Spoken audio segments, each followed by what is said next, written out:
বেলাল হাবশী রাদিয়াল্লাহু তাআলা আনহু ডাক দিয়ে কই মনিব, আমি টাকার বিনিময়ে বিক্রি হয়েছি তোমার ঘরে কাজ করার জন্য। আমি তো আমার ঈমান তোমার কাছে বিক্রি করি নাই। প্রয়োজন হলে 24 ঘন্টা আমি তোমার ঘরে কাজ করব, কিন্তু আমি বেলাল হাসি মুখে জীবন দিতে পারবো, কিন্তু নবী ছাড়তে পারবো না। নবী আমার জাহানের জান, নবী আমার প্রাণ, নবীর কাছে পাবো মোরা খুদাই সন্ধান। যদি ঠিক রাখো ঈমান পাবে জান্নাতের বাগান। আমার জীবন করব দান গে নবীর গুণগান। খারাপ লাগতেছে বন্ধুরা আমার, হযরতে বেলাল রাদিয়াল্লাহু তাআলা আনহু ডাক দিয়া কই মনিব, জীবন দিতে পারবো, নবী ছাড়তে পারবো না। মুখে মুখে এই কথা বলার সাথে সাথে বিয়াদব উমাইয়া হাতের মধ্যে চাবুক নিয়া হযরতে বেলাল হাবশী রাদিয়াল্লাহু তাআলা আনহুর খালি পিঠ মুবারকের মধ্যে ঠাস করে চাবুক যখন মারছে গো, পিঠের চামড়া মুবারক ফাইটা রক্ত মুবারক ফিচকে দিয়া বের হইয়া গেছে। বেলাল রাদিয়াল্লাহু তাআলা আনহু টপ টপ করে চোখের পানি ছাইরা কান্না শুরু করে দিলেন। উমাইয়া ডাক দিয়া কয় বেলাল, এখনো সময় আছে, মুহাম্মদের দিন ছেড়ে দে। বেলাল চোখের পানি ছাইরা ডাক দিয়া কই মনিব রে, একটা বাড়ি দিয়ে বলতেছে নবীর দিন ছেড়ে দেওয়ার জন্য। আমি বেলালের দেহের মধ্যে যতটা জায়গা আছে প্রত্যেকটা জায়গা যদি আঘাতে আঘাতে ক্ষত বিক্ষত রক্তাক্ত হইয়া যায়, আমি বেলাল বেঁচে থাকতে নবী ছাড়তে পারবো না। ওই বাজে ইসলামের ধ্বনি শব্দ শোনা যায় রে, নবীর দিলে আই মুসলমান, নবীর দিলে আয়, নবীর দিনে আয় মুসলমান, নবীর দিনে আয়। বন্ধু হযরতে বেলাল হাবশী যখন এই কথা বললেন, বিয়াদব উমাইয়া ঠাস ঠাস করে বাড়ি মারতে শুরু করলো। চাবুক মারতে মারতে গো হযরতে বেলালের পুরাটা শরীর যখন ক্ষত বিক্ষত হয়ে গেছে, দেহের মধ্যে আর কোনো বাড়ি দেওয়ার জায়গা নাই, আর কোনো বাড়ি দেওয়ার জায়গা নাই। বেলাল টপ টপ করে চোখের পানি ছেড়ে কান্দে। শাস্তি দেওয়ার জন্য বিয়াদব উমাইয়া হযরতে বেলালের দুইটা হাতে শিকল লাগাইলো, দুইটা পায়ের মধ্যে শিকল লাগাইলো। বন্ধুরে আপনারা বলুন তো, হাতে শিকল পায়ে শিকল থাকলে কোন মানুষ কি আর শরীরে শক্তি সঞ্চার করতে পারে? কথা কম পারে? মনোযোগ। বেলাল হাবশী রাদিয়াল্লাহু তাআলা আনহুর দুইটা হাতের মধ্যে শিকল, দুইটা পায়ের মধ্যে শিকল। ডাইনে নড়তে পারে না বেলাল, বামে নড়তে পারে না। শাস্তি দেওয়ার জন্য সেই মরুভূমির উত্তপ্ত বালির কাছে নেওয়া হলো। আব্বারে কাটা গায়ের মধ্যে যদি কেউ গরম বালি ছাইরা দেয়, আপনারা বলুন তো ব্যথার পরিমাণটা বাড়বে না কমবে? মরুভূমির তাপ, যারা মিডল ইস্টে গিয়েছেন তারা বুঝতে পারবে আরব দেশে গরমের তাপটা কেমন।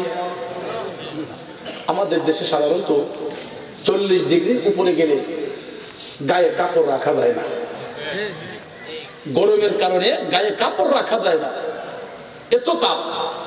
কিন্তু সৌদি আরবে যারা থেকেছেন জিজ্ঞেস করে দেখেন, 48 ডিগ্রি, 50 ডিগ্রি, 52 ডিগ্রি পর্যন্ত গরমের তাপ হয়ে যায়।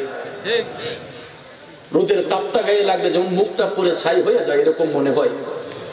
সেই মরুভূমির বালির তাপটা কেমন হতে পারে আপনাদের বিবেকে ছেড়ে দিলাম।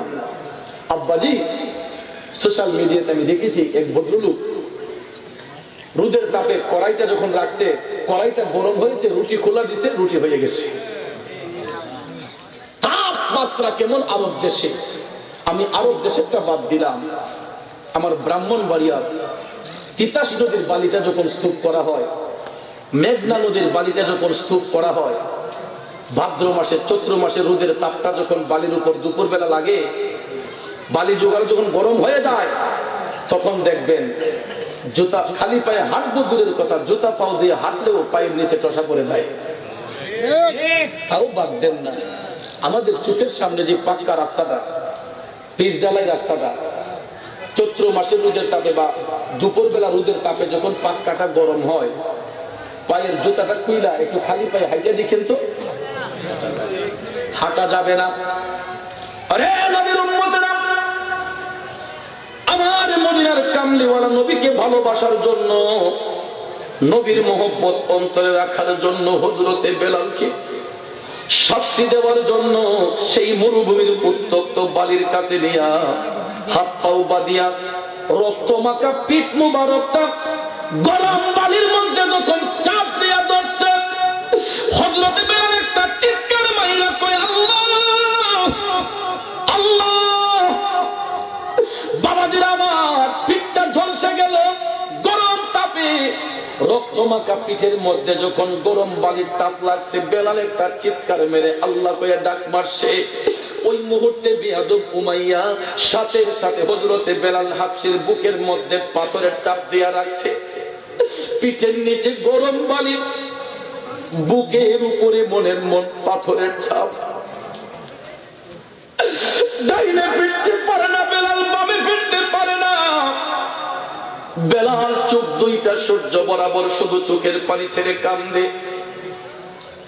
কিবার করবে, হাত বাঁধা পাও বাঁধা, পিঠের নিচে গরম বালি, বুকের উপর পাথরের চাপ। এত কঠিন শাস্তির সম্মুখীন, এত কঠিন শাস্তির সম্মুখীন হযরতে বেলাল। ওই মুহূর্তে উমাইয়া কয় বেলাল এখনো সময় আছে, যদি বাঁচতে চাস মুহাম্মদের দিন ছেড়ে দে। বেলাল হাবশী মৃত্যুর সাথে পাঞ্জা লড়তেছে। ওই মুহূর্তে বেলাল ডাক দিয়া কয় জীবন দিয়ে দেব, নবী ছাড়ব না। লোকে জীবন দিয়ে দেব, যদি নবী তুমি চাও, কলিজা টুকরা করে দেব, যদি নবী তুমি চাও। ও গোয়ারে যে আমার এই জীবনে একবার দেখা দাও, হাবিবি ইয়া রাসূলুল্লাহ, হাবিবি ইয়া রাসূলুল্লাহ, হাবিবি ইয়া রাসূলুল্লাহ, হাবিবি ইয়া হাবিবাল্লাহ।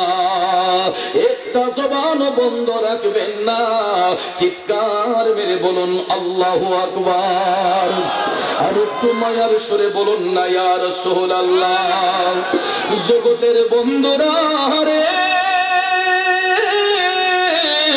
ও মুরব্বী বাবাজিরা গো, আমার সম্মানিত মা বোনরা যারা শুনতেছেন, হযরতে বেলাল ডাক দিয়া কয় জীবন দিয়ে দেব, তারপর নবী ছাড়ব না।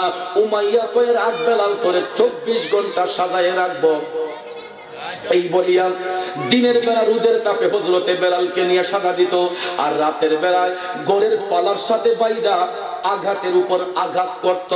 আব্বারে আপনারা বলেন তো, কাটা গায়ের মধ্যে কেউ যদি চাবুকের আঘাত ডাবল দেয়, ওই জায়গার অবস্থাটা কেমন হবে? দমটা যেন বের হয়ে আসে, ঠিক কিনা কোন? আমার নবীর ভালোবাসা অন্তরে রাখার জন্য হযরতে বেলালকে দিনরাত টর্চারিং করা হচ্ছে, তারপরে বেলাল নবী ছাড়বে না। বেলাল চোখের পানি ছেড়ে কান্না শুরু করে দিতেছেন। এমন সময় দেখা যায় উমাইয়ার বাড়ির পাশ দিয়া ইসলামের প্রথম সাহাবী খলিফাতুল মুসলিমিন সাইয়েদনা হুজুর আবু বকর সিদ্দিক রাদিয়াল্লাহু তাআলা আনহু তশরিফ নিয়ে যাচ্ছেন। বন্ধু আবু বকর সিদ্দিক কান্নার শব্দ শুনতে পাইয়া তিনি ভাবলেন যে কে এভাবে কান্না করতেছে, একটু দেখে আসে। আবু বকর সিদ্দিক ঢুকলেন, ঢুইকা দেখে গো আমার নবীর প্রেমের পাগল হযরতে বেলালকে ঘরের পালার সাথে বাইধা এমন ভাবে মারপিট করা হয়েছে, পশু জবাই করলে রক্ত যেই রকম গড়ায়া গড়ায়া যায়, হযরতে বেলাল হাবশীর গায়ের রক্ত মোবারক এই রকম ভাবে মাটি দিয়া গড়ায়া গড়ায়া যায়। বেলাল হাবশীর দৃশ্য দেখে সিদ্দিক একবার সহ্য করতে পারলেন না। ডাক দিয়ে আবু বকর সিদ্দিক বলেন, বেলাল কি অন্যায় করেছো, কি অপরাধ করেছো, যার কারণে তোমার মনিব তোমারে এইরকম টর্চারিং করেছে? ঠক ঠক করে বেলাল চোখের পানি ছেড়ে কান্দে। সিদ্দিক আকবরকে সালাম দিয়া হযরতে বেলাল হাবশী রাদিয়াল্লাহু তাআলা হুজুর দিয়া কই, ও সিদ্দিক আকবর, আমার একটাই অন্যায়, আমার একটাই অপরাধ, আমি আমার দয়াল নবীকে আমার জানের চাইতে বেশি ভালোবাসি। বেলাল ডাক দিয়া কই, ও সিদ্দিক আকবর, আমার জানের চাইতে বেশি আমি রাসূলকে ভালোবাসি। আমার মনে উমাইয়া নবীর দ্বীন ছেড়ে দেওয়ার জন্য, আমার অন্তর থেকে নবীর ভালোবাসা মুছে ফেলার জন্য আমাকে দিন রাত এরকম টর্চারিং করতেছে। এই বলে হযরতে বেলাল চোখের পানি ছাইরা কান্দে আর কয়, আবু বকর, আমি অসহায়, আমি গরিব, আমার এমন কোন এবিলিটি নাই এই অত্যাচার থেকে আমি মুক্তি লাভ করি। ও সিদ্দিক আকবর, আমার তো টাকা নাই, সম্বল নাই, আমি এই অত্যাচার থেকে মুক্তি নিতে পারি না, টাকার কারণে মুক্তি নিতে পারি না বেলাল।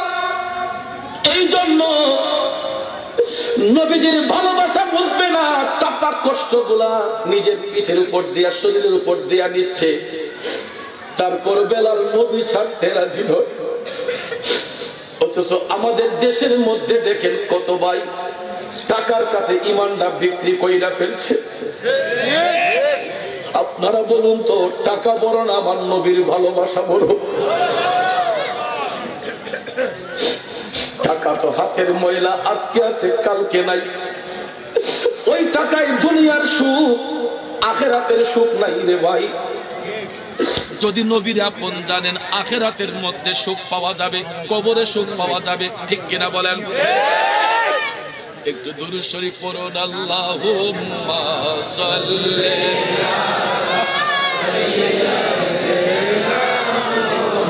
মুহাম্মাদ, আল্লাহুম্মা সাল্লি আলা সাইয়্যিদিনা মুহাম্মাদ নাবিয়ানা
নাই তুলনা, যাহার উপর দুরূদ বেজেন দয়াল প্রভু রব্বানা।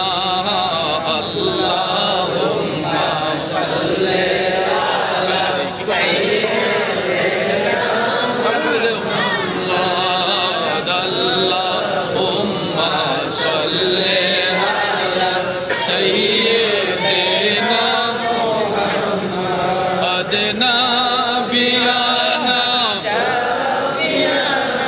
মাওলানা মুহাম্মাদ নাবিয়ানা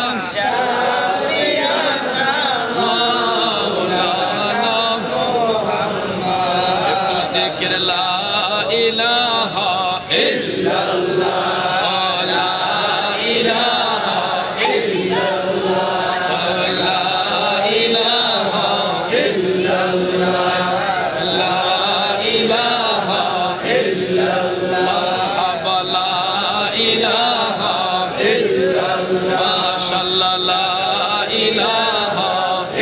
ইল্লাল্লাহ, সবাই আল্লাহ আল্লাহ আল্লাহ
মুহাম্মাদুর রাসূলুল্লাহ সাল্লাল্লাহু আলাইহি ওয়াসাল্লাম।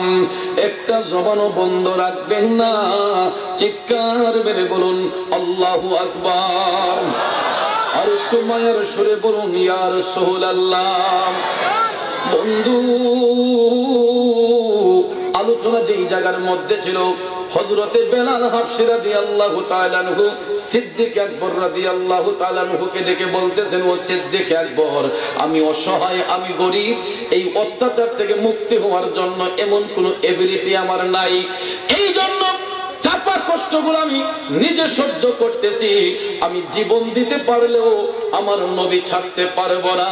হযরত আবু বকর সিদ্দিক রাদিয়াল্লাহু তাআলা আনহু বেলাল হাবশীর অন্তরে নবীর মহব্বত দেখা সিদ্দিক আকবর ডাক দিয়া বললেন, বেলাল, ও বেলাল, লা তাহজান, চিন্তার কোনো কারণ নাই, যত মর্তবে করতে হয় না কেন, যত টাকা লাগুক না কেন, আমি আবু বকর তোমাকে এই অত্যাচার থেকে মুক্তি করে নিয়ে যাইব।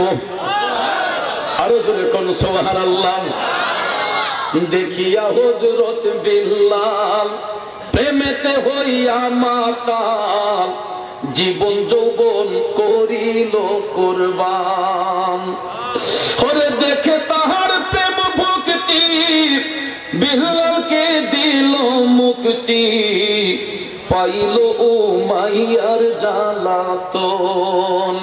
আল্লাহর নবী, ও প্রাণের নবী গো, আপনি নবী জীবনের জীবন। আমার বাবাজিরা, বন্ধুরা, বলতেছিলাম কি, আবু বকর সিদ্দিক বেলাল হাবশীকে নবীর ভালোবাসা দেখা আবু বকর সিদ্দিক চলে গেলেন সেই উমাইয়ার কাছে, গিয়া ডাক দিলেন, উমাইয়া তুমি বের হয়ে আসো। উমাইয়া যখন বের হয়ে আসলো, আবু বকর সিদ্দিক বলেন, কিরে তুমি না মনিব, মনিব হইয়া কি গোলামরে কেউ এরকম টর্চারিং করে? তখন উমাইয়া ডাক দিয়া কয়, আবু বকর, সে আমার টাকার কিনা গোলাম হইয়া মুহাম্মদের কালেমা পড়ে, নাউজুবিল্লাহ। সঙ্গে সঙ্গে আবু বকর সিদ্দিক ধমক দিয়া বললেন, বেয়াদব, চুপ কর, আরেকটা বার আমার নবীর সাথে বেয়াদবিমূলক কথা বললে তোর জিভ টেনে ছিঁড়ে ফেলবো। রাসূলের অপমানে যদি কাঁদে না তোর মন, মুসলিম নই মুনাফিক তুই রাসূলের দুশমন। ঠিক না বেঠিক? রাসূলের অপমানে যদি কাঁদে না তোর মন, মুসলিম নই মুনাফিক তুই রাসূলের দুশমন।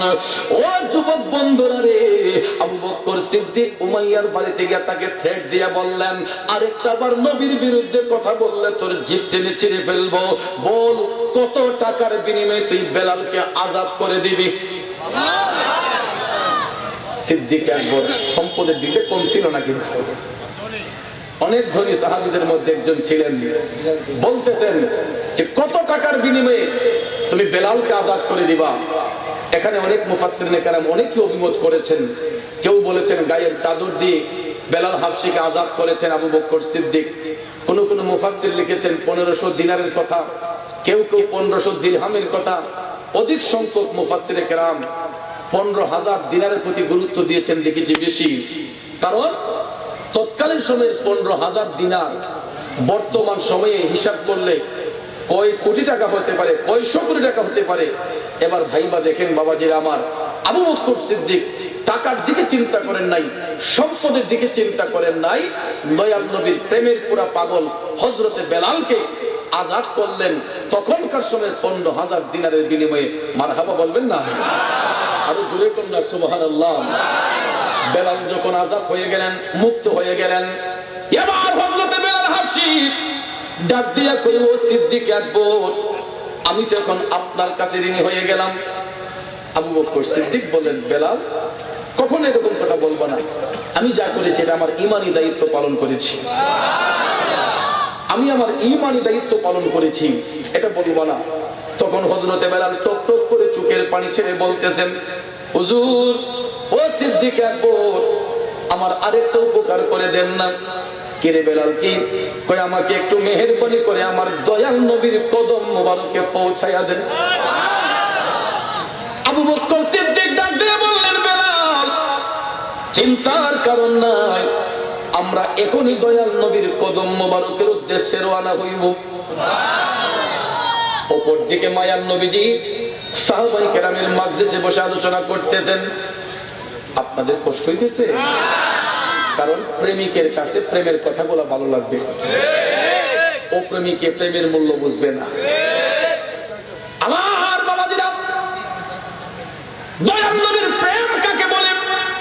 হে যুবক, তোমরা তো এই যে 14 ফেব্রুয়ারি আসতেছে, যুবক যুবতীরা ফুলের মালা দান প্রদান করবা। 14 ফেব্রুয়ারি আসলে ফুলের দাম বাইরে যাবে, অনেক দোকানে ফুল কিনতে পাওয়া যায় না। 14 ফেব্রুয়ারি মাহফিলে গেলে দেখা যায় প্লাস্টিকের ফুল দিয়া, আর্টিফিশিয়াল ফুল দিয়া স্টেজ সাজায়। কিরে কাঁচা ফুল কই? হুজুর এটা তো 2 দিন আগে অর্ডার হয়ে যায়। যুবক যুবতীর ভালোবাসায়, দুনিয়ার ভালোবাসায় দেখা যায় দুনিয়ার ফুলের অভাব হয়ে যায়। হে যুবক, এক ভাই আরেক বান্ধবীকে ফুল দিলেন, কোন সওয়াব আছে? বলেন না, কোন দলিল আছে সওয়াবটা? কিন্তু আমার দয়াল নবীর গোলামিতে মাশগুল হয়ে গেলে সওয়াব আছে। ইহকালো সওয়াব, পরকালো সওয়াব, উভয় জাহানের বাদশা। কথা কোন ঠিক কিনা? মায়ার নবী দয়াল নবীর কদম মোবারকের উদ্দেশ্যে বেলাল যখন রওনা হবেন, এমন সময় দেখা যায় আল্লাহর হাবিব মসজিদে নববীর মধ্যে সাহাবায়ে কেরামের মাজলিসে বসে আলোচনা করতেছেন। হঠাৎ করে দেখা যায় জিন্দা নবীর চোখের পানি মুবারক টপ টপ করে ঝরতেছে। সাহাবায়ে কেরাম ডাক দিয়া কই, নবী গো, আমরা গোলামরা কি কোনো অন্যায় করেছি? আল্লাহর হাবিব সাল্লাল্লাহু আলাইহি ওয়াসাল্লাম বলেন, না, তোমরা কোনো অন্যায় করো নাই। সাহাবায়ে কেরাম ডাক দিয়া কই, নবী গো, তাইলে আপনি কান্না করতেছেন কেন? আল্লাহর হাবিব সাল্লাল্লাহু আলাইহি ওয়াসাল্লাম বললেন, ও আমার সাহাবারা, অপেক্ষা করো, কিছুক্ষণের মধ্যেই আমার প্রেমিক, আমার প্রেমে পাগল হয়ে আমার হাবশী বেলাল আসতেছে। বেলাল নবীর দিকে আসতেছে, নবীরে সংবাদ দিল কে? তাহলে আজকাল যে অনেক ভাই সাহেবরা কয় যে নবীজির কাছে দেওয়ালের পিছনের খবরও নাই, এরকম কথাও তো বলে। নবী জানবে দূরের কথা, দেওয়ালের পিছনের খবরও নবীর কাছে নাই। আরে বন্ধু, বুঝা শুনে বলতে হইব। কোন নবীর প্রেমিক রাসূল আলেমরা তো বলে না যে রাসূল নিজে নিজে জানেন। গায়েব প্রকার বুঝতে হবে। গায়েব 2 প্রকার, একটা আতাই, একটা হলো গায়েবে জাত, একটা গায়েবে আতাই।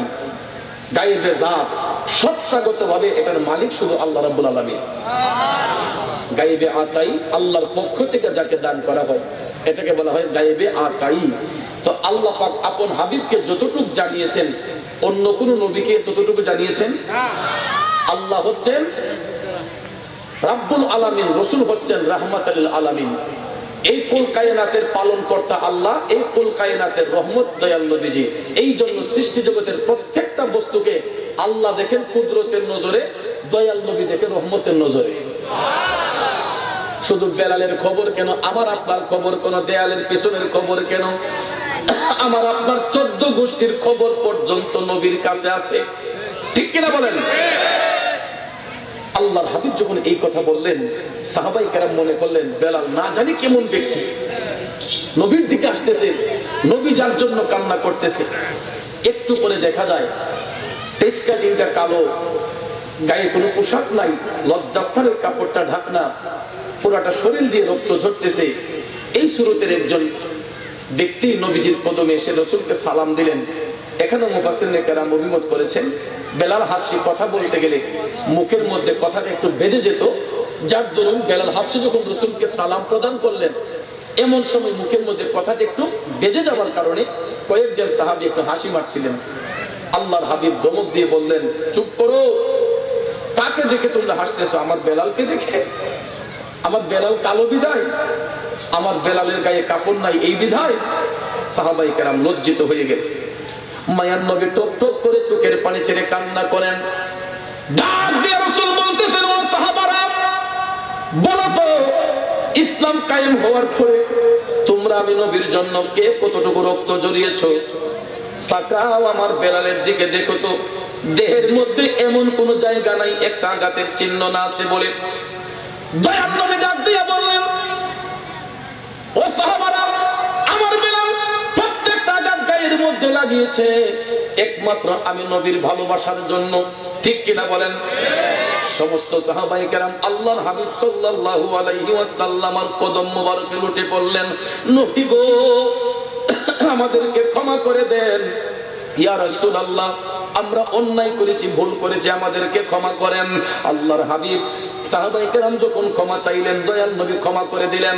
তারপরে দয়াল নবী বললেন, এখন থেকে বেলাল আমাদের সাথেই থাকবে। এই বলে আল্লাহর হাবিব হযরতে বেলালকে বললেন, বেলাল এদিকে আসো। তাম দিয়া রাসূল হযরতে বেলালকে আপন সিনা মুবারকের সাথে মিশাইয়া দিলেন। ও ভাইয়া, কালো লোকটার দাম আমার নবীর কদমে আছে না নাই? কিন্তু আমার আপনার কাছে কালো লোকের দাম নাই।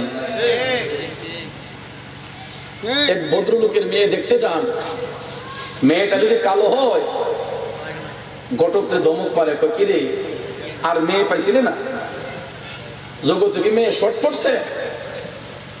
কই কি কয় না, বিয়েটা বাদ হয়ে যায় মেয়ে কালো হওয়ার কারণে। আপনারা বলেন তো কালো মেয়েটারে বানাইছে কে? ছেলে দেখতে গেছে, ছেলের ফেস কাটিংটা কালো, দাঁতটা যদি সামনে পৌঁছা হয় উকিল দিয়ে ঘটকরে ফদাফদি করে, কইটা দাঁত লাজামাই যদি কাইলা কইতে আনছো, কথা সত্য না মিথ্যা? আপনারা বলেন এই কালো লোকটারে বানাইছে কে? ওরে মাটির একটা কিস বানাইয়া মেশিন দিছে, তার ভিতর রং বেরঙের বার্নিশ করা, দেখতে ঘড়ি কি সুন্দর ভাই, দেখতে ঘড়ি কি সুন্দর। রাগ করছেন? কষ্ট হয়েছে? এই ঘড়িদের হাতের ঘড়ি বুঝবেন না, এটা মানব দেহটাকে কবি ঘড়ি বলে আখ্যায়িত করেছেন। কবি কি বললেন? মাটির একটা কিস বানাইয়া মেশিন দিছে, তার ভিতর রং বেরঙের বার্নিশ করা, দেখতে ঘড়ি কি সুন্দর। আব্বাজি দেখেন তো পৃথিবীতে কত কিছু সৃষ্টি করা হয়েছে, কত প্রাণী সৃষ্টি করা হয়েছে। সকল প্রাণীর সুরত একই রকম, কালারটা যদিও ভিন্ন হয়, একটা লাল, একটা সাদা, একটা কালো, কিন্তু সুরত কিন্তু এক। একটা গরু দেখেন হাজার হাজার গরুর সুরত এক, একটা মহিষ দেখেন হাজার হাজার মহিষের সুরত এক, একটা দুয়েল পাখি দেখেন হাজার হাজার দুয়েল পাখি এক, ময়না পাখি দেখেন সুরতের ভিন্নতা নাই, সুরত এক। ওরে এমন শব্দ কার আছে ভাই এই ঘড়ি তৈরি করে? আসেনি? আদম সন্তানদের দিকে তাকায় দেখেন তো, আপনার কপাল আছে আমার আছে, আপনার নাক আছে আমার আছে, চোখ আছে আমার আছে, হাত আছে আছে, পাও আছে সবার আছে, অল বডি কমপ্লিট। কিন্তু কারো রূপের সাথে কারো রূপের মিল আছে না? আসেনি? আপনার নামটা কি? জনাব ফেরদাউস আহমেদ সাহিব। একটা বার তাকান তো ভদ্রলোকের চেহারায়, আল্লাহ পাক ওনাকে যেই সুরতে বানাইছে সারাটা পৃথিবী ঘুরেন তো এইরকম একটা ফেরদৌস আহমেদ সাহেব পাইবেন খুঁজা? আপনার নামটা যেন কি বলবো? আজকের মাহফিলের সভাপতি মিয়া মোহাম্মদ হাজী ফরিদউদ্দিন সাহেব, দেখেন তো আল্লাহ পাক এই ভদ্রলোককে যেই পেজ কাটিং দিয়ে বানিয়েছেন, সারাটা পৃথিবী খুঁজেন হুবহু এরকম পেজ কাটিং আরেকটা মিয়া মোহাম্মদ ফরিদউদ্দিন সাহেবকে পাবেন? প্রিন্সিপাল অধ্যক্ষ হাবিবুর রহমান সাহেবকে যেই সুরতে আল্লাহ পাক বানিয়েছেন, সারাটা পৃথিবী দুরন্ত এই সুরতের আরেকটা প্রিন্সিপাল হাবিবুর রহমান পাবেন কি? আমি অধম গুনাহগারকে আল্লাহ যে স্পেস কাটিং দিয়ে বানাইছে পৃথিবী দুরন্ত আর কোনো পাবেন? শুধু আমি আর উনি আর আপনি কেন, প্রত্যেকটা মানুষ তার রূপের দিকে তাকান। আপনাকে আল্লাহ পাক যেই সুরতে বানাইছে সারাটা পৃথিবী ঘুরে দেখেন এই সুরতের ডুপ্লিকেট আরেকটা মানুষ হুবহু নাই। তাই আল্লাহ কেমন কারিগর। এই জন্য কবি বলেছেন, এমন শব্দকার আছে ভাই এই ঘড়ি তৈরি করে, এই ঘড়ি তৈরি করে ভাই লুকাই ঘড়ির ভিতরে, ভাই লুকাই ঘড়ির ভিতরে। 3 কাটা 12 জুয়েলে মিনিট কাটা হইল দিলে, এ নয়নে ডুবলে পরে দেখতে পাবে চোখের সামনে। মন আমার দেহ গড়ি সন্ধান করি, বানায় আছে কোন মেস্তরি, মন আমার দেহ গড়ি। আব্বারে গড়ির মধ্যে কাটা যেমন 3টা, দেহের কাটাও 3টা, বুঝতে পারছেন? এটা হাকিকত। মানব দেহের 3টা ভাগ, একটাকে বলা হয় ফানাফিল্লাহ, একটাকে বলা হয় ফানাফির রসুল, একটাকে বলা হয় ফানাফির শায়েখ। দেহের 3 ভাগ। এই দেহের 3 ভাগকে রিচার্জ করে, দিলের কাটাকে রিচার্জ করে এই ঘড়ির 3 কাটার আবিষ্কার হয়েছে। মারহাবা কইতেন না? মানুষের দেহকে রিচার্জ করে বিজ্ঞান ঘড়ি আবিষ্কার করছে। আব্বাজি অন্যের গীবত না করে একবার নিজের দেহটাকে নিয়ে ভাবেন। একটা মানুষ কালো দিকটা সমাজে তারে নিয়ে আমরা অপমানি করি, এইটা কাইল্লা রে, এইটা দেখো না কি সুরত। খবরদার, আল্লাহ পাক যাকে যেই সুরতে বানিয়েছেন আল্লাহ সুন্দরে বানিয়েছেন। কথা বলেন ঠিক না বেঠিক? যাকে আল্লাহ যেই রূপে বানাইছেন ওই রূপে আল্লাহ তাকে ওই সুন্দরে তাকে বানিয়েছেন। এই জন্য কখনো কারো রূপ যৌবন নিয়ে, কারো চেহারা নিয়ে, পেস কাটিং নিয়ে আমরা কখনো হাস্যকর হব না। কারণ হযরতে বেলাল হাবশী পেস কাটিংটা কালো হলে কি হবে? অন্তরে নবীর মহব্বত ছিল, ভালোবাসা ছিল। এই ভালোবাসায় কি হইল দেখেন, ভালোবাসার পুরস্কারটা কি? বেলাল যখন রাসূলের গোলামি করতেছেন, আল্লাহর হাবিব হঠাৎ একদিন হযরতে বেলাল হাবশীর দিকে তাকাইয়া বললেন, বেলাল তুমি তো আমি নবীর আগে জান্নাতে কদম রাখবা। আরো জোরে কর না সুবহানাল্লাহ। এই কথা শোনার পরে হযরতে বেলাল কি হুঁশ আছে? তিনি কাঁদতে কাঁদতে শেষ। কারণ যিনি রাহমাতুল আলামিন ওই নবী বলতেছেন বেলাল নবীর আগে জান্নাতে কদম রাখবে। বেলাল মনে করছে আমি মনে হয় সবচেয়ে বড় ভুল করে ফেলছি। নবীর দরবারে হাত জোড় করে কান্না করে বলতেছেন, ইয়া রাসূলুল্লাহ, নবী গো আমি কি কোনো বড় ধরনের অন্যায় করে ফেলেছি? আল্লাহর হাবিব মুস্কি মুস্কি হাসিয়া বলতেছেন, না বেলাল, অবশ্যই তুমি আমি নবীর আগে জান্নাতে কদম রাখবা। সাহাবায়ে কেরাম ডাক দিয়া কই, নবী গো আপনি রাহমাতাল লিল আলামিন, আপনার আগে হাবশী বেলাল কিভাবে জান্নাতে কদম আগে রাখবে? তখন মায়ার নবী ডাক দিয়া কয়, সাহাবারা শোনো, কঠিন হাসরের ময়দানে আল্লাহ রাব্বুল আলামিন আমি নবীর জন্য একটা জান্নাতি সওয়ারি পাঠাইবেন। যেই সওয়ারির সামনে একটা শিকল থাকবে টানার জন্য, আমি রাসূল তো সওয়ারির মধ্যে বসবো। আর এই সওয়ারিটা টাইনা নেওয়ার জন্য যাকে আল্লাহ সিলেক্ট করেছেন সে হলো আমার বেলাল। জান্নাতের দরজার দিকে বেলাল যখন সওয়ারি যখন টাইনা নিয়ে যাইব, জান্নাতের দরজা খোলার সাথে সাথে আমার বেলালের কদমটাই আগে জান্নাতে পড়বে। এই ফরাজি কান্দির মুর্শিদ কিবলা লিখছিলেন, নবীজির গোলামের মাওলাজির গোলামের কোনো চিন্তা নাই, চলো নবীজির জান্নাতে মদিনাতে যাই, চলো নবীজির জিয়ারতে মদিনাতে যাই।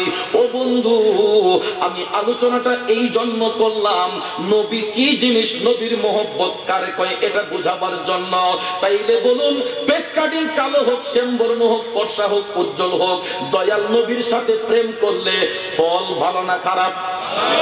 কিন্তু দেখেন এই দুনিয়ায় উত্তম রূপের নারীর সঙ্গে আপনার সংসার জীবন হইল, দুনিয়ার মধ্যে ভালোবাসা করতে যাইয়া স্বামী স্ত্রীকে দেখলে না দেখলে পাগল হয়ে যায়, স্ত্রী স্বামীকে না দেখলে পাগল হয়ে যায়।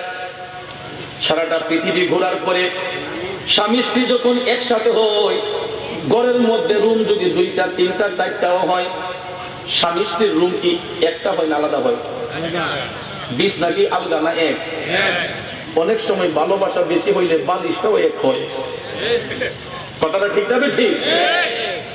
বাবাজিরা আমার, কথাটা যদিও হাস্যকর লাগতেছে গো, আমি কথাটা বললাম এই কারণে, অনেক সময় দেখা যায় স্ত্রীর চোখের সামনে স্বামী নামক ব্যক্তিরা যখন ডেড বডি হইয়া যায়, প্রথম চিৎকারটা কিন্তু স্ত্রী কইরা কয়, আল্লাহ আল্লাহ গো কি দেখাইলা মওলা। স্ত্রীর চিৎকারটা শোনার সাথে সাথে দেখবেন পাশের ঘরের লোকরা সবাই সজাগ হইয়া যায়। কি গো তুমি কান্না করতেছো কেন? স্ত্রী ডাক দেয়া কয়, দেখেন আমার স্বামীর যেন কি হয়েছে। সবাই তাকাইয়া দেখে ওই স্বামীটা ডেড বডি, দেহ থেকে প্রাণ বের হইয়া গেছে। দুনিয়াতে হয়তো ওই স্বামীর পরিচয় ছিল এমপি সাহেব, পরিচয় ছিল সমাজপতি, শিল্পপতি, চেয়ারম্যান সাহেব, মেম্বার সাহেব, অমুক সাহেব, তমুক সাহেব, কিন্তু দেহ থেকে প্রাণটা বের হয়ে যাওয়ার সাথে সাথে নামটা হয়ে গেছে লাশ। কথা কোন ঠিক কিনা? সবাই কয় লাশটা তাড়াতাড়ি দাফন করুক। কাপড়ের কাপড় আনার জন্য, কাপড়ের কাপড় কেনার জন্য স্বজনরা চলে যায় রূপসী বাজারে, ঠিক না ঠিক? রূপসী বাজারে চলে গেলেন কাপড়ের কাপড় কেনার জন্য। দেখবেন ওই পুরুষ লোকের 3 টুকরা কাপড়ের কাপড়ের সাথে আরেকটা সাদা রঙের শাড়ি আনা হয়, ঠিক নেই? আমার বাবাজিরা গো, স্বামী মারা যাওয়ার সাথে সাথে কাপড়ের কাপড় আনতে যখন বাজারে যাওয়া হয়, ওই বাজার থেকে দেখবেন স্ত্রীর জন্য সাদা রঙের একটা শাড়ি আনা হয়। এটার কারণ হলো যেই স্ত্রীটা রঙিন শাড়ি পইরা, নাকের ফুল পইরা, কানের দুল পইরা, গলার হার পইরা, হাতে বালা পইরা স্বামীর বাড়িতে আসছিল, স্বামী নামক ব্যক্তিটা যেই দিন মারা যায় গো, স্ত্রীর নাকের ফুল খোলা হয়, কানের দুল খোলা হয়, গলার হার খোলা হয়ে যায়, হাতের বালা খোলা হয়ে যায়। ওই সময় দেখবেন মেয়ের বয়সটা কম হলেও স্বামী হারা হয়ে গেলে ওই মেয়ের রঙিন কাপড়টা কইরা বিধবা নারীর শরীরের মধ্যে সাদা রঙের কাপড়টা পেঁচানো হয়। আব্বাজি আমার, অনেক সময় দেখা যায় চিৎকার করে যখন স্বামীর সুখে সুখাহত হয়ে কান্দে, অনেক স্ত্রী স্বামীর সুখে হার্ট অ্যাটাক করে নিজেও মারা যায়। এরকম হয় কিনা? স্বামীর সুখে সুখাহত হইয়া অনেক স্ত্রী হার্ট অ্যাটাক করে মারা যায়, স্ট্রোক করে মারা যায়। উভয়কে কাপড়ের কাপড় পরানো হলো। স্বামীর গায়ে 3 টুকরা কাপড়ের কাপড়, স্ত্রীর গায়ে 5 টুকরা কাপড়ের কাপড়, 2 জনকে 2টা খাটিয়াতে শোয়াইয়া বাবাজি কবরের দিকে যখন যাত্রা করা হয়, কবরস্থানে কবর কি একটা করা হয় না 2টা হয়? দুনিয়াতে কি বিছনা একটা ছিল না আলাদা ছিল? কবরের মধ্যে বিছনা এক না আলাদা? আব্বাজিরা আমার, 2 জনকে কবরে রাখা হলো, মাঝখানটা খোলা থাকবে না বন্ধ? ও বন্ধু, দুনিয়াতে এত ভালোবাসা ছিল, 2টা 3টা রুম থাকার পরে একটা রুমে শয়ন করেছে স্বামী স্ত্রী, বালিশ 2টা থাকলেও এক বালিশের মধ্যে শয়ন করেছে, একটা কম্বলের নিচে আরাম করেছে। কিন্তু 2 জন মারা গেলে 2 জনকেই কবরের দিকে নেওয়া হলো, কিন্তু কবর তো বিছানা এক নয় রে ভাই। কবর যার যার কবর তার আলাদা, কথা কোন ঠিক কিনা? কারো কবরের সঙ্গে কারো কবরের কোনো সম্পর্ক নাই বন্ধুরে। এই যে দেখেন সামিয়ানার নিচে আমরা যতগুলা মানুষ বসলাম, কাঁধে কাঁধ মিলিয়ে বসছি, সামনাসামনি হয়ে বসছি, একজন আরেকজনের কাছে মনের কথা কইলা বলতে পারি। কিন্তু দেখেন এই যে কবরস্থানে কত শত শত মানুষের কবর আছে গো, যদিও কবর গুলা পাশাপাশি আছে, কিন্তু কারো কবরের সাথে কারো কবরের কোনো সম্পর্ক আসেনি। যার যার কবরের শেষে পড়ে আছে, নবীর গুণগান গাই এই কারণে, নবীর গোলামি করি এই কারণে, দুনিয়ার কোন স্বজন, স্বামী বলেন, স্ত্রী বলেন, মা বলেন, বাবা বলেন, সন্তানাদি বলেন, কেউ কারো কবরে আপন হয় না। ওই কবরে যিনি আপন হবেন তিনি হলেন শাহে মদিনা। ঠিক না বিঠি? এই জন্য আশেক কয়, প্রেমে কয়, নবী বিনে ওই কবরে নাই রে বান্ধব নাই, নবী বিনে ওই কবরে নাই রে বান্ধব নাই। হাসরেতে নবী ছাড়া নাই রে উপায় নাই, হাসরেতে নবী ছাড়া নাই রে উপায় নাই, নবী বিনে ওই কবরে নাই রে বান্ধব নাই, নবী বিনে ওই কবরে নাই রে বান্ধব নাই। কথা বলেন ঠিক কিনা বন্ধু? দুনিয়ার জমিনে যদি নবীর সঙ্গে প্রেমের কালেকশন ফিট করে যেতে পারেন, ওই কবরে গেলেও দুনিয়ার কাউরে আপন না পাইলে নবীর কবরে আপন পাইবেন। ঠিক না বেঠে? এ নবীর গোলামরা শোনো রে শোনো, আল্লাহর হাবিবের গোলামি কইরা যারা দুনিয়া থেকে বিদায় হয়, হাদিস শরীফের মধ্যে এটা স্পষ্ট প্রমাণ। আল্লাহ রাসূল যখন মেরাজ শরীফের মধ্যে গিয়েছিলেন, জান্নাত দেখতে যাইয়া মায়ার নবী যখন জান্নাতে প্রবেশ করলেন, তখন নবী দেখতেছেন এমন কিছু কিছু নূরের মহল দেখা যাচ্ছে, এক একটা মহলের মধ্যে এক একজন লোক বসে আছে। আল্লাহর হাবিব মুস্কি মুস্কি হাসতেছেন, ও জিবরাইল, এত সুন্দর সুন্দর মহল, এক একটা লোক এক একটা ঘরে বসা, এরা কারা জিবরাইল? জিবরাইল বলতেছে, নবী গো, এরা আপনার মুমিন উম্মতের মধ্যে একদল লোক। ইয়া রাসূলুল্লাহ, আপনি যদি এগুলা মহল দেখতেছেন, এগুলা দুনিয়ার কোনো মহল না, এগুলা আপনার মুমিন উম্মতের এক একটা কবর। কারণ দয়াল নবী বলেছেন, মুমিন ব্যক্তিদেরকে কবরে রাখার পরে মুমিন ব্যক্তির কবর 3.5 হাত থাকে না। আমরা যখন 40 কদম দূরে সরে যাই, আল্লাহ রাব্বুল আলামিন রহমতের ফেরেশতা পাঠাইয়া 70 গজ করে প্রসারিত করে মুমিনদের কবরগুলোকে একটা নূরের মহল বানাইয়া দেয়। আমরা যদিও দুনিয়াবাসীরা 3.5 হাত কবরে শোয়াইয়া দেই, কিন্তু হাদিস শরীফে রাসূল বলেছেন মুমিনদের কবর 70 গজ প্রসারিত হয়ে এক একটা কবর নূরের মহল হইয়া যায়। তাহলে বলুন, আমরা মুমিন হতে চাই কি চাই না?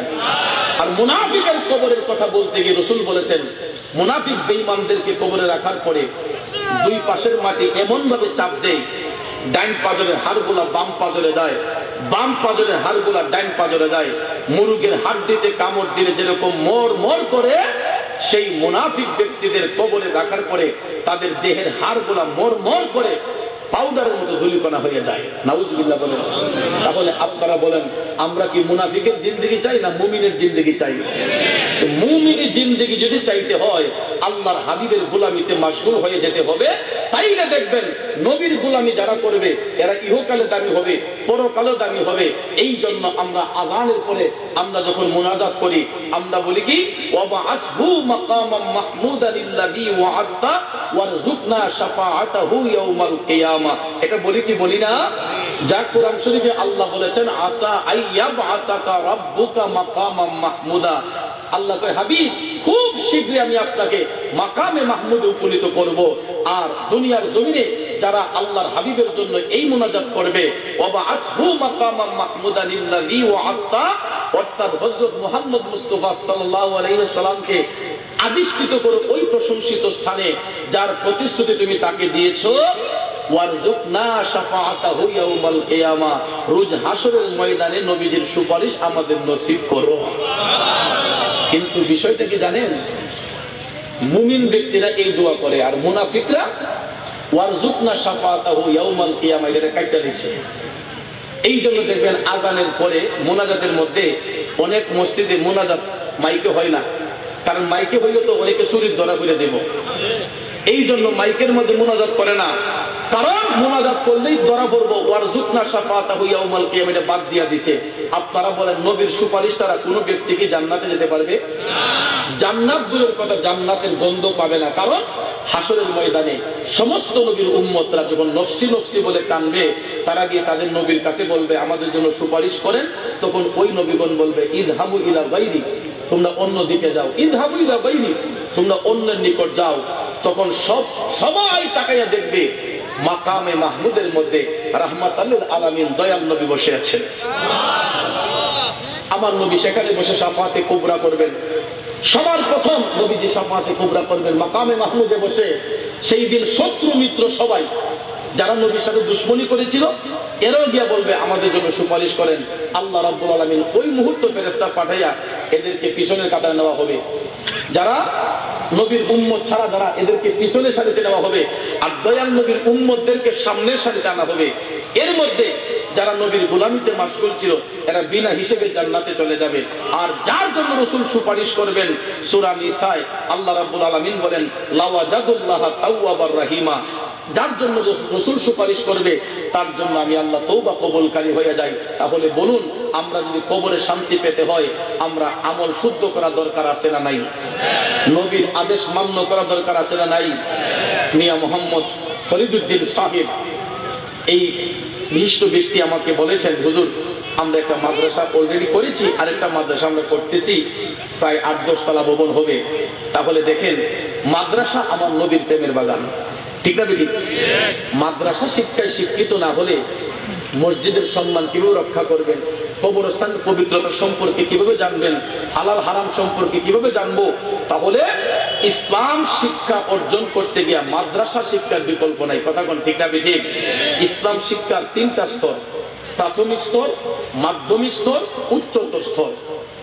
ইসলামের শিক্ষার 3টা স্তর, প্রাথমিক, মাধ্যমিক, উচ্চতর। তো ইসলামের প্রাথমিক শিক্ষা যেটা, এটা সবার জন্য শিক্ষা ফরজে আইন, যেটা হাদিসে কুদসিতে বলা হয়েছে তলাবুল ইলমি ফরিদাতুন আলা কুল্লি মুসলিমিন ওয়াল মুসলিমাত। জ্ঞান অর্জন করা প্রত্যেকটা মুসলমান নরনারীর জন্য ফরজে আইন। আর ওই শিক্ষার ব্যবস্থা যিনি করে দিবেন উনিও সওয়াবের ভাগীদার হবেন, যারা শিক্ষা নিবে ওই ব্যক্তিটাও সওয়াবের ভাগীদার হবে। আপনি নিজে আলেম হতে পারেন নাই, একজন আলেমের বাবা হন, নিজে আপনি শিক্ষা প্রতিষ্ঠান দিতে পারেন নাই, আপনি একটু সহযোগিতা করেন, তারপরে দেখবেন অর্থ দিয়া, জান দিয়া, মাল দিয়া, সন্তান দিয়া, তাহলে দেখবেন একটা প্রতিষ্ঠান সুন্দর হতে বেশি দিন সময় লাগবে না।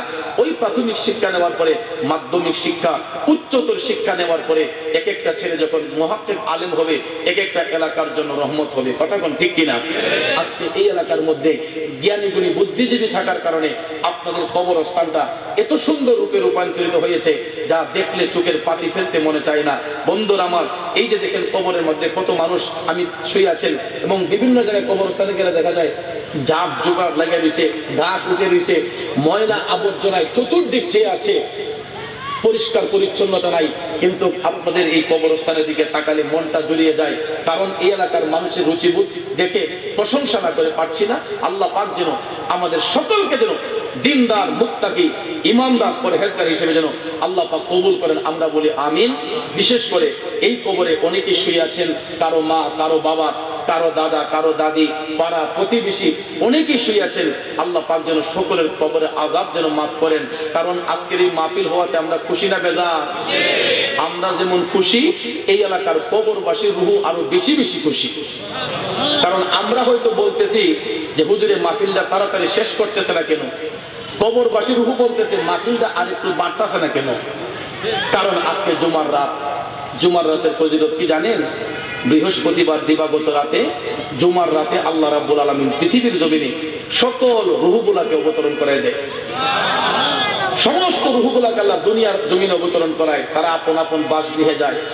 তাদের আওলাদরা ভালো কাজ করে না খারাপ কাজ করে, এটা সচক্ষে দেখার জন্য আল্লাহ ওই রূহগুলাকে দুনিয়াতে পাঠায়। তারা আমাদেরকে দেখে, আমরা রূহকে দেখি না। আজকে বাবার রূহ, মার রূহ তাকায় রইছে। অনেক সন্তানকে দেখেন এখন জুয়ার আড্ডায় আছে, মদ জয় আছে, খারাপ কাজে আছে, মোবাইল ফোন নিয়ে ব্যস্ত আছে, আর আমরা এখন জান্নাতের বাগানে আছি। তাহলে এই মুহূর্তে আমাদের বংশের মধ্যে গেলে রুহু আমার আপনার উপর খুশি না বেজার? জুড়ে বলেন খুশি না বেজার? বাবারে, জীবনে কিছুই থাকবে না, সব কিছু ঠিক থাকবে, আমরা থাকবো না। কথা কোন ঠিক না? সব কিছু ঠিক থাকবে, আমরা থাকবো না। তাহলে দুনিয়া থেকে যখন থাকবো না, যাওয়ার আগে অন্তত কবরের সামানাটা তো নিয়ে যেতে হবে। আল্লাহ রস্তে পায়ে হাত ধরে বলবো, নামাজ নিয়ে কথা বলেছিলাম, 5টা ওয়াক্ত নামাজ পড়বেন, হালাল রিজিক খাইবেন, সুদ ঘুষের ব্যবসায় যাইয়েন না, প্রয়োজন হলে 3 বেলা না খাইয়া 1 বেলা খাইবেন, তারপরে খাবারটা যেন হালাল হয়। হালাল রিজিক খাইয়া যদি দুনিয়া থেকে বিদায় হন, কবরের জিন্দেগিটা সুখের এবং শান্তির হবে, তাহলে আমরা কি আমাদের কবরের জীবনটাকে সুখের বানাইতে চাই না? আজকে মা হারা এতিম সন্তানগুলা বসছে, আমিও আপনাদের মতো একটা বাবা হারা এতিম। আজকে 24 বছরের উপরে আমি আমার বাবার মুখ দেখি না। দেখেন হুজুর বলেছেন আসলে আপনাদের দোয়ায় আমাদেরও প্রচুর সম্পদ আল্লাহ পাক দান করেছে, কিন্তু সম্পদ থাকলে কি হবে? কোটি কোটি টাকা আছে, বাড়ি গাড়ি সবকিছু আছে, কিন্তু আজকে 24 বছর যাবত আমরা 6টা ভাই বোন এই জবান দিয়ে বাবাকে বাবা বলে ডাকতে পারি না। বাবা ডাকটা বন্ধ হয়ে গেছে। যদি কয়েক কোটি টাকা খরচও করি ওই বাবাকে আর ফেরত পাবো না। এমন দেশে গেছে বাবা যেই দেশ থেকে আর আনার কোনো রাস্তা নাই। লন্ডন, আমেরিকা, কানাডা গেলে হয়তো টিকিট দিয়ে ভিসা দিয়ে আনা সম্ভব হতো, কিন্তু কবর দেশ এটা এমন এক দেশ যেই দেশে ভাইয়ার আমার পাসপোর্ট লাগাইয়া যাওয়ান যায়, কিন্তু ওই দেশে ভিসা লাগাইয়া একামা লাগাইয়া আসার সুযোগ নাই। একদম হাসরের মাঠে যদি আল্লাহ পাক উপনীত করে, কথা কোন ঠিক না? তাহলে মা হারা বাবা হারা, জি মা হারা বাবা হারা এতিম সন্তানগুলা আপনারা এই মা বাবার জন্য সবসময় আমরা দোয়া করব। আমাকে একটা কাগজ দিয়েছিলেন এই কমিটির ভাই একজন, মোহাম্মদ মাওলানা মুফতিমুল ইসলাম চৌধুরী মোল্লা সাহেবের কাছে বিনীত নিবেদন, তিনি যেন ওনার ইংরেজিতে একটা গজল আছে তার জন্য শোনান আমাদেরকে। আমাদের অনেক মহিলা মা বোনদেরও বিশেষ আবেদন, ইংরেজিতে নবীজির শান সুইট মদিনা ভেরি লাভলি। কারণ দেখেন আজকে অনেকে আমরা ভাষা শিক্ষা করি, আধুনিক যুগে ইংলিশের প্রতি গুরুত্বটা বেশি, কারণ এটা তাদের ক্রেডিট। ইহুদি খ্রিস্টানরা তাদের ভাষাটাকে এরা হাইলাইট করার কারণে আজকে বিশ্বের দরবারে ইন্টারন্যাশনাল ভাষা হিসেবে অনেকে ইংলিশ ভাষাকে জানে, কিন্তু মুসলমানের সন্তানরা কোনোদিন ভুলেও ইংরেজি ভাষাকে ইন্টারন্যাশনাল ভাষা বলতে পারবেন না। কারণ মুসলমানের সন্তানদের কাছে ইন্টারন্যাশনাল ভাষা হবে আরবি ভাষা, যেই ভাষায় মহাগ্রন্থ আল কোরআন অবতীর্ণ হয়েছে, যেই ভাষায় আমার দয়াল নবী কথা বলেছেন, যেই ভাষায় কোরআন শরীফ অবতীর্ণ হয়েছে, কথা কোন ঠিক কিনা, যেই ভাষায় হাদিস শরীফ লিপিবদ্ধ করা হয়েছে, এর উপরে তার কোনো ভাষা হতে পারে না। এই জন্য ভাষা শিক্ষা করব, মানে যে কোনো দেশের ভাষা আপনি শিক্ষা দিতে পারবেন, কিন্তু ইংরেজি ভাষাকে আমরা ইন্টারন্যাশনাল ভাষা বলবো না। মুসলমানদের সন্তানদের কাছে ইন্টারন্যাশনাল ভাষা হবে আরবি ভাষা, যেই ভাষা আমার দয়াল নবী কথা বলেছেন, ঠিক কিনা বলেন? আসল ইংরেজিতে নবী যে শান শুনতে চেয়েছে এটা শুনিয়ে আমরা মিলাদ ও কিয়ামের মাধ্যমে আরেকটু জিকির করব, তারপরে কবরবাসীর আত্মার মাগফিরাত কামনা করে আমরা আল্লাহর দরবারে সবাই চোখের পানি ছেড়ে ছেড়ে দোয়া করব, ঠিক আছে ইনশাআল্লাহ? এটার জন্য আপনার সব জায়গার মধ্যে যেখানে যাই, যেদিকে যাই সেদিকে খালি শহীদ মদিনা, খালি শহীদ মদিনা হুজুর এটা শোনা। আসলে দেখেন বিভিন্ন শিল্পীদের গান শুনলে একবার দুইবার শুনলে পরে কইটার বিল শেষ হচ্ছে গেছে, কিন্তু আল্লাহ নবী শান যতই শোনা যায় ততই মজা লাগে, কথা কোন ঠিক না? ঠিক, যতই শোনা যায় ততই মজা লাগে। ইংরেজিতে নবীজির শান আশেকরা ভালোবাসে, এই জন্য আমি বলতেছি আপনারা এটা মহব্বতে একটু শুনবেন। যারা ইংলিশে দক্ষতা অর্জন করেছেন আপনারা ভালো করে কত অর্থটা বুঝবেন। আমি বলতেছি